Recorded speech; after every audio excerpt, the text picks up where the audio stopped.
I have never been accused of corruption, not once. Wayesakubanga umphathiswa wamapolisa uSenzo Mchunu uyaziphika zonke izithyolo atyatye kwazona. Bakhala izimantshiyane abahlali abangaphaya kwama50 nabadilizelwa amakhaya abo kwingingqi yaseGrille eMpumalanga kwaye bagxeka inkampani yomgodi iSiriti Resources ngoku. Baza kuhlawulwa ngomvulo weveki ezayo abo babenemali zabo kwibhanki iThala kwaye iFNB ichongiwe njengebhanki eza kuhlawula imali zabantu.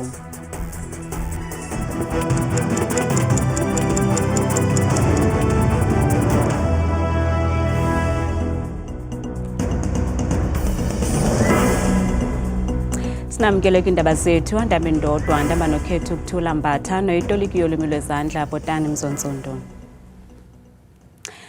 Uthe akazani nezithyolo zobuqhophololo atyatye kwangazo umphathiswa wamapolisa osekhefini elikhethekileyo uSenzo Mchunu. Umchunu namhlanje bevele phambi kwekomishoni kaMadlanga nalapho bezokunika obakho ubungqina emveni kwezithyolo ezithi walichitha ngokungekho mthethweni ibutho eliphanda iziganeko zokubulawa kwabezopolitiko.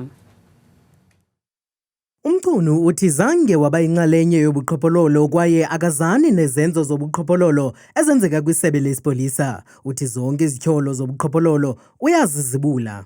There isn't anything that I knew or I know internally, or I know anything about internally in relation to criminality and so on, until most of the things came to the fore in the commission. Nangona umkomishinala wamapolisa eKZN uNhlanhla Mkhwanazi wathyola ngelithi Umchunu uyabandakanyeka kwizenzo zobuqhophololo, Umchunu uzikhanyele wema ngomlenze omnye zonke ezo zithyolo.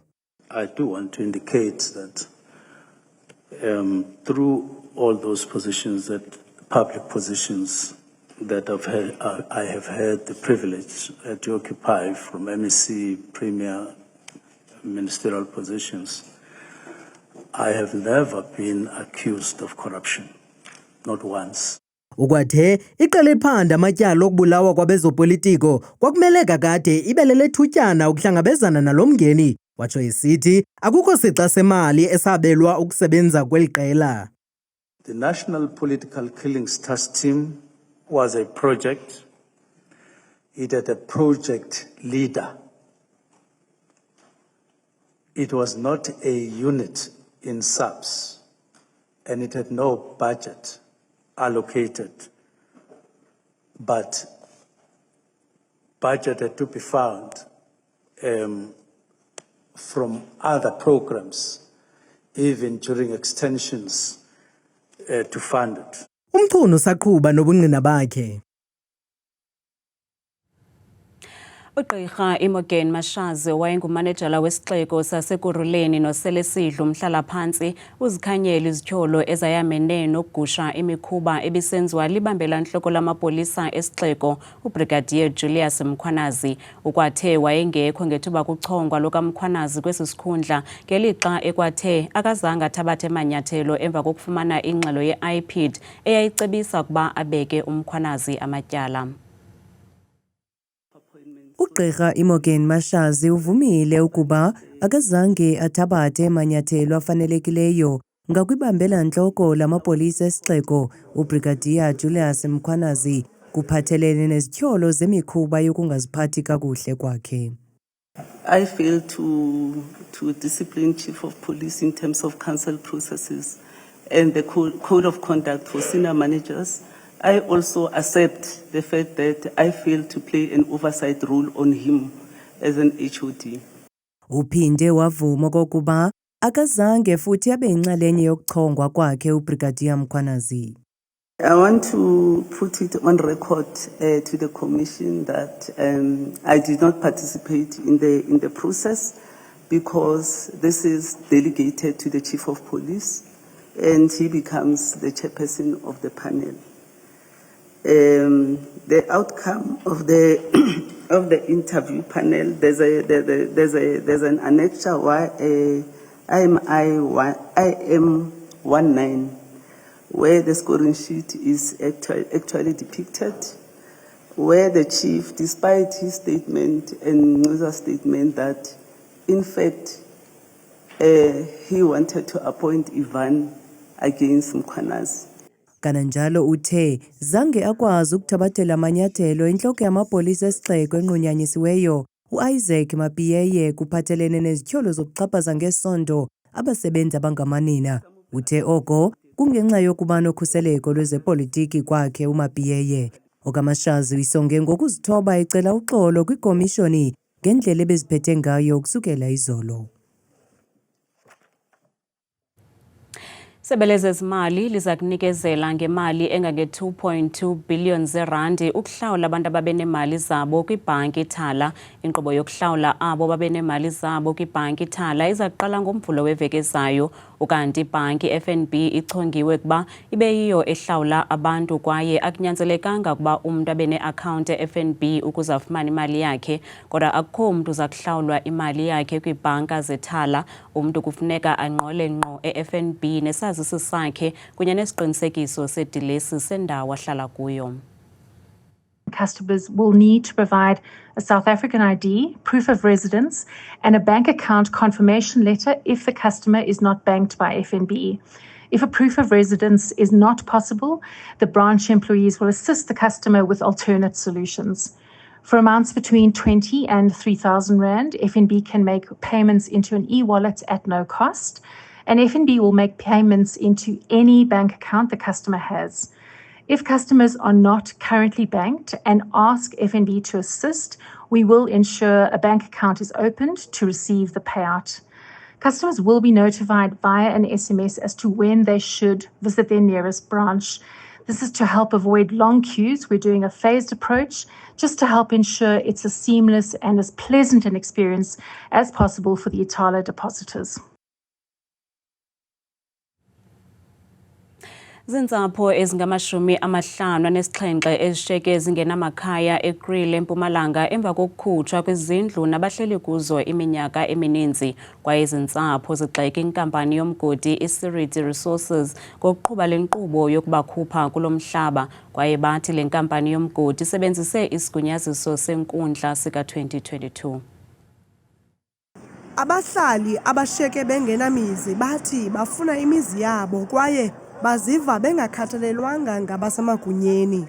Funa umuzi wami back nabazukulu bami. Lo muzi bengunakekela lo muzi. Konke konakele bengithatha yami imali ngilungise. Iphi leyo mali? Bengupenda ngwenze yonke into. Kuphuke lokhu ngilungise. Namhlanje bangikhipha njengenja. Ngisebenzile pheli endlu. Usiriti angimazi, ungikhipha ngendlini angimazi akangazi. Kodwa umthetho ungiphonsa ngaphandle. Ngikhishwe endlini engihleli kiyo for 30 years nabantwana bami nabazukulu bami. Kumanje angazi ukuthi ngiyephi, ngingokuzalwa la eKril, umyeni wami wokuzalwa la eKril, umyeni wami usebenza la eKril. 2012 umyeni wami washona, ngikhuluma nje ngingumfelokazi, ushone 2012 usemathuneni wala eKril. Manje ngikhishwe endlini engihleli kiyo for 30 years ngiyaphi? Aba bahlali bakwakhala ngelithi inkundla xa yayisenza isigqibo ngo-2022 zange ibacingele. We stayed in the house until we eventually got an eviction order. The case ended up in High Court in Pretoria. So the end of the day, the High Court Anglo withdrew and said we can all stay in the houses. We stayed in the houses. In 2018, Sereti took over. We never had any correspondence from Sereti Mine at all until on the 26th of this month that we received eviction orders apparently from 2022. We asked for the documentation of that we signed for those eviction orders. They say they do have it, but they refuse to give it to us. And they said they do have an immediate eviction order from the High Court. We asked for that, they refused to give it to us. And then the deputy sheriff of the court said that she personally gave us those eviction orders 90 days ago. but we received it the day before on the 26th, and the 27th we were evicted out of our premises. The municipality must give an alternative accommodation or an emergency accommodation. So we are surprised at the attitude of Seriti, where it comes here with "I don't care" and "what can you do" attitude, and throw people out like dogs in an inhumane manner, where they even break the house to show you that we don't need you, we don't even need your money, because there were never any agreement or engagement for people to buy the house, because it has been our stance for a very long time. But people wanted to buy these houses, and Seriti would not sell the houses to the people. They are now taking the houses from the people with this inhumane manner, and they still break the house, demolish the houses. So they don't even need your money, and they don't even need the house. So we are appealing to everybody to come and assist, help us fight this giant, which is using its muscles and financial muscle to do as they please. They had a full armor of security and cops and people who are known as red ants, who were treating people like dogs and breaking everything that you have built. Sithetha nje aba bahlali abanandawo yohlala kwaye bafuna imizi yabo ediliziweyo. Lubonakalisa uzinzo uqoqosho lomzantsi Afrika amatyeli alandelelanayo. Namhlanje iziko lenkcukacha manani libhengeze ukuhluma kwalo ngomyinge we-0.5% kwikota yesithathu. Amacandelo afana nezolimo nezemigodi ngawona afunquke ngamandla, oko kube nefuthe lihle nakutyalo-mali. Phakathi kwenyanga ka-April noJuni uqoqosho belunyuke ngomyinge we-0.95%. Namhlanje kubhengezwe ukufunquka kwakhona koqoqosho ngo-0.5%, into leyo ebonakalisa ukomelela kwezigodi ezine zonyaka. We will then conclude with our summary that the estimate for economic growth for the third quarter is 0.5%. If we compare it with the same quarter last year, it's 2.1%, and the year to date is 1.2%. Ukanti icandelo lezolimo lidlale indima enkulu ekuhlumeni koqoqosho, yaye iingcali zezoqoqosho kwezolimo zithi bekulindelekile oku. We've had one of the excellent seasons. I mean, you think about soybean, record crop this year. In maize, second largest crop on record, and all of the other field crops. But most importantly, also in the horticulture, fruits and vegetables, we've seen that the production levels have been exceptional, which has boosted both exports also and just the general activity domestically. And I think those two subsectors alone will be sufficient to deliver solid growth to agriculture. Iziko lenkcukacha manani kweli lithi icandelo lezolimo libonakala liza kuba lelona khubalo londla uqoqosho, nto leyo eza kutyebisa utyalo-mali. We see investment picking up to 1.6%, and over time this is one of the expenditure metrics that have lagged quite a bit. We saw a lot of contraction from Q3 2023. We only had that slight positive in Q3 of 24. Now we have a bit of a more significant growth of 1.6%. Noko kunjalo libonakalise ukuqhwalela ushishino lombane, irhasi kwakunye namanzi. Kwingqungquthela ebibanjwe kutshanje ekuruleni kwiMpumalanga nebigxila kwimiba yokukhulelwa kwamantombazana aselula, Sekela Mphathiswa wesebe labasetyhini ulutsha kunye nabo baphila nokukhubazeka uSteve Litsike uchaze lo mkhwa wokukhulelwa kwamantombazana aselula njengokusilela koluntu ngokubanzi ukukhusela ubunyulu babantwana abangamantombazana aselula kweli. Kanti lijelo lendaba liye latyelela ilali yasesiHlarhule eMntla-Ntshona ukuyokuthetha noomama abaselula ngemiba eyakhokelela ukuba bazibhaqe bengoomama ebutsheni babo. Ilizwe loMzantsi Afrika lijongene nomcelimngeni wokonyuka kwamanani okukhulelwa kwamantombazana aselula, i-teenage pregnancy ke ngabula makhumsha. Kwilali yasesiHlarhule kumasipala waseRatlou kwiphondo loMntla-Ntshona yongamile le ngxaki nalapho uninzi lwamatyendyana lukhulelwe okanye sele benabantwana. Ndaba nomntwana ndineminyaka eli-15 ubudala, uzelwe ngo-2023 ngo-August nge-8. naxa ndiyohlolwa ekliniki oonesi bandixelela ukuba ndisemncinci kwaye bafuna ukwazi ukuba ungakanani na yena utata womntwana, kwaye bathi utata womntwana angabanjwa kuba mna ndineminyaka 15 yena una-18. Umgaqo-siseko uthi iminyaka evumelekileyo yokuzibandakanya ngokwesondo 16 kumantombazana nabakhwenkwe. Ngoko ke lo mzali oselula nowathi wakhulelwa eneminyaka 15 ubudala uthi iintsapho zombini zakhetha ukuyibethisa ngoyaba le meko, ubomi baqhubeka kungavulwanga tyala emapoliseni. Emva kokubeleka kwam kwaba nendibano yeentsapho kwaye nomakhulu womntwana wayekhona.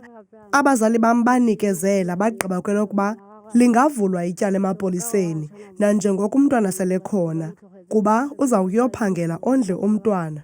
Oku bakuqinisekisa kum, nam ke ndavuma. Ngonyaka ka-2024 kwabhengezwa inani elingaphaya kwama-3,000 labazali abasuka kwi-10 leminyaka ukuya kutsho kwi-14, kwaye abayi-120,000 baneminyaka 15 ubudala ukuya kutsho kwi-19. uRhumutsehang Moeng usibalisela elakhe ibali. Ndaba nomntana wokuqala ndineminyaka 17 ubudala, kwaye ngokwamava am ndingatsho ndithi bendisemncinci ndingakakulungeli ukuba ngumzali. Ndandingayazi ukuba ndizawukhulelwa ndidlala nje. Ndathi xa ndibika isisu kutata womntwana waphika. Ikhona nenkxalabo yeziganeko zodlwengulo ezingaxelwayo kwabomthetho. Ngamanye amatyala ayavulwa ngelixa amanye angafiki emapoliseni. Nanjengoko abantwana besitsho ukuba xa bexelela abazali kuyaphikwa, imeko iphelele emoyeni. Uluntu luyakhuthazwa ukuba lizixele iimeko ezikumila kunje nanjengoko zikuluhlu lolwaphulo-mthetho. Umqeqeshi we-Orlando Pirates uthi iqela lakhe likulungele ukuqobisana neMarumo Gallants kwibala iPeter Mokaba kumdlalo we-Curling Knockout Cup ngomgqibelo. You know that this competition is very, very important for us, but in the same time, last days we've been focused in the PSL games because I don't like to mix the targets. So the players and I and the staff were working to get result in the PSL, but in the same time we had all the time this target in the corner of our head. So it's the moment, it's the week, and now we are fully focused in this target to achieve this important moment for the club, important moment for the players, and of course important moment for us. Nantsimo Zulu noThabile Makhaphela.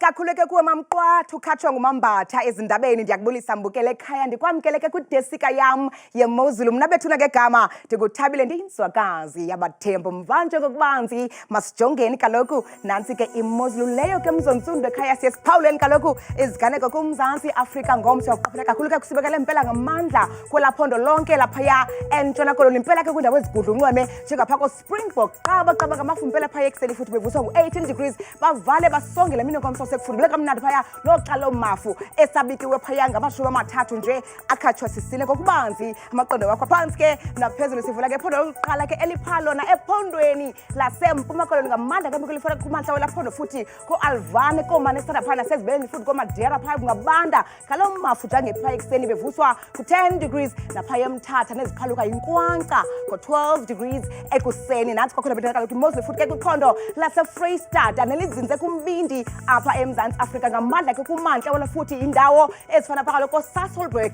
ekuseni futhi kuyanetha kuyaduduma yonke laa ntsasa. Kanti ke benjenje kwelaphondo lapha kaloku eNtshona Koloni ngamandla mbukelo wam futhi ke kwimpuma namazantsi olaphondo njengapha kaloku eGeorge ngexesha lasekuseni futhi qaba ngamafu phaya mpela bevuswa lelashumi nje elikhatshwa sisithandathu. Ithi ke iMozulu kwiphondo lapha belikhonakhala koNorthern Cape mpela ke kumantla futhi welaphondo qurumana umzekelo kwasekuseni futhi ngalo mafu nje angephi phaya ekuseni ngelashumi ke ke elikhatshwa sisithandathu kanti ke bukele ekhaya kuncembe ngokubanzi namphaya ephondweni laphaya kaloku kwa-North West impela ke kumazantsi nentshona yelapho phakho moruleng kwasekuseni futhi ngelashumi kaloku bukele ekhaya elikhatshwa sisihlanu licwengile nje yonke intsasa nantsi imozulu kwiphondo laseRhawuteng ngamandla ke kumantla futhi kwelapho loko Bonkenstreet kwasekuseni futhi kuyafefa kubaleke kududume phaya xa bevala besonga lamini ngomso ngamashumi amabini nje akhatshwa sisine bukele ekhaya nyuka nam ngokubanzi kwelapho lapha kaloku bukele ekhaya koLimpopo futhi ngamandla kumazantsi welaphondo bilabile kuseni futhi inkwanta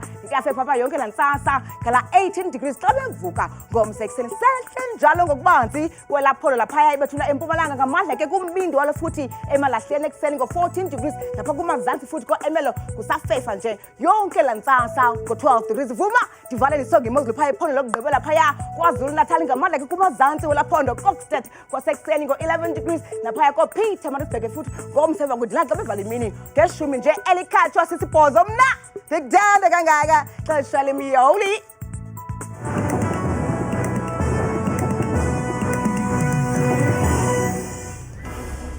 Kamnandi mawethu.